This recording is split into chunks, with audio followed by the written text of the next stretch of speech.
السلام علیکم۔ انسان بے صبر اور جلد باز ہے، اس لیے اپنی کم نظری کے سبب صرف دنیا میں اپنے اعمال کی جزا و بدلے کی خواہش رکھتا ہے۔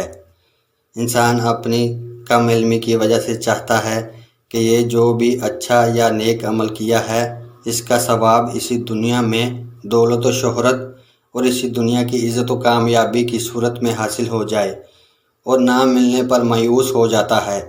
کسی پر احسان کر کے بھی دنیا میں ہی صلہ چاہتا ہے، جبکہ دنیا کی نعمتیں تو فانی ہو جانے والی ہیں۔